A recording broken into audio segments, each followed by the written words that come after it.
Hello guys, this is going to be a quick guide on doing Khan guild boss, mainly for my guild members that do not know what to do and how to get there. There are several ways to get to Khan.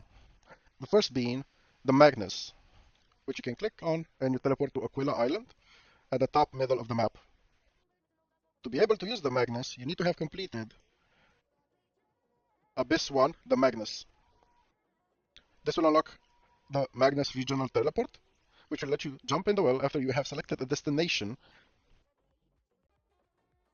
The other way is to get summoned by a compass holder. They will have Luffy's Balmouth's upgraded compass.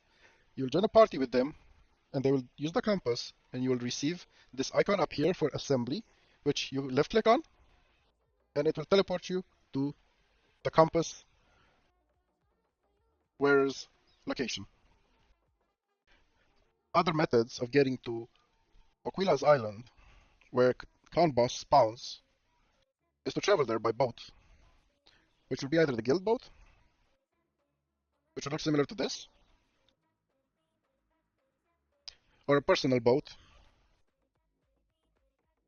which will look either similar to this,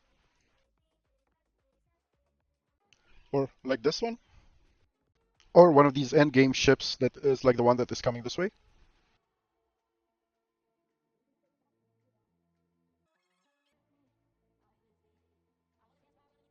These are the equivalent of a guild ship that's upgraded to the maximum. Now that we have gone through all of the ways to get to Aquila Island, let's go over there and see what you have to do in preparation for Khan. Once you take the Magnus route, you will arrive at Aquila in this spot. The Magnus to travel back from Aquila is located here from where you dropped, and this spot where my horse is.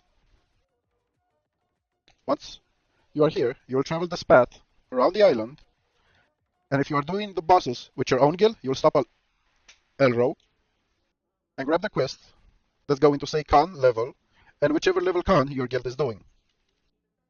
Afterwards, you will ask for allowance, and the officers and the guildmaster will give you an allowance of 6 to 10 million. Go to the guild shop, scroll all the way down, you'll buy 1 or 2 of the monster cannon assembly kit, and for the rest of the money that you have, which will be about 4 million, if you get 6 million, you'll buy 40 cannonballs. From here, after you have made your purchase of the cannon and the cannonballs, you'll go up the stairs. Your next stop will be Curio, and he will have another conquest, which you will pick on the same level that you are doing the con in that week or that day. This quest will allow you to create one of the 3 con hearts guaranteed. It will take you 2 weeks to get the materials from Curio, and you'll be able to craft either destruction, protection. Now, after you've picked up your quest, you will move over this way, and you will either set up your cannon over here, up on these rocks, here, so you have view of the boss, here, on top of these rocks. Okay, let's set up a cannon so you guys can see what you have to do with the cannon. Once you see in guild chat that the realm is open, you will press G, you will go to boss subjugation, and you will hit enter, and you will be transported to an instant realm where the guildmaster will summon Khan. By then, you will need to be prepared with your cannon. You right click it, then you hit yes, and you'll start placing your cannon. Once your cannon is placed, to get on it, you'll press R. To get off it, you'll press R again. To fill the inventory, you'll press F5 or click this icon, and you'll put 3 cannonballs inside. The reason you don't put all of them is because your guild might have black cannonballs, which the officers and the guildmaster will distribute all around before summoning Khan. You will shoot 3 times in a range long enough for you to see the indicator getting close to the boss. The boss should be able to be hit by around there. You don't have to charge it up at the maximum speed. Once you've hit Khan, you will see his HP bar at the top here. Once you've shot your 3 cannons, you'll see the icon that was just there. That icon indicates how many shots you have fired with the cannon. On the 4th shot, I do not have a black cannonball with me, so I'm going to put 4 of these. I'm going to shoot them off into space. On the 4th shot, you will do right-click shot, which is going to be way more powerful because it's the 4th shot and it's a right shot. So it's a multiplier of damage, which will be multiplied even further with the black cannonball. As you can see on the side here, the cannon is cooling off. While it's cooling off, you cannot move it. And we are going to shoot the 4th. And during this time, you might hear or see the guild typing hide. When you hear this, you probably won't be able to move. Once your cannon starts recharging, you will be able to move. So you take your cannon and you press S and you move as far away to here or to here. Or if you are on the side here, you come behind the rocks here. But if you are one of the first to come behind the rocks, do not stop here, because you will block other people that are trying to hide, and they will die because you have stopped here and blocked them. So you'll take your cannon, and once you start moving, you move as far back as you can, as long as you are behind the rock. The same goes for everyone else on this side.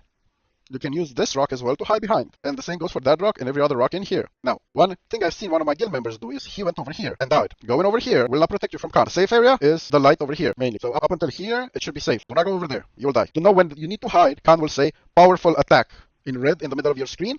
That is when you know you need to take your cannon and hide with it. Do not leave your cannon out here because you might not have another one, and you will not be doing damage to the boss without the cannon. That is for the cannon explanation part. Once the boss is dead, you'll jump in the water, you'll summon one of your pets, and you'll swim towards the center where Khan's body is until you get the trash loot from him. Once you've gathered the loot from the boss, you'll see a giant pop-up of loot, and then you can head over here. I shall put on my shark outfit because this is going to take a lot without it.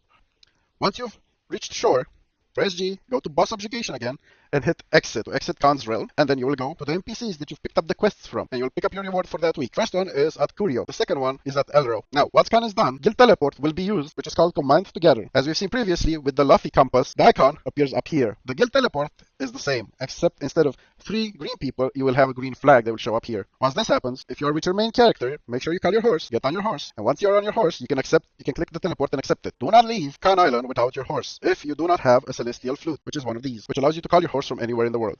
So if you do not have one of these, get on your horse and accept the teleport. Once that happens, you will be teleported to the next boss, which will either be Puturum or Mudster. Most people will go Puturum, Chariot, and Mudster after Khan, and you'll be teleported over here.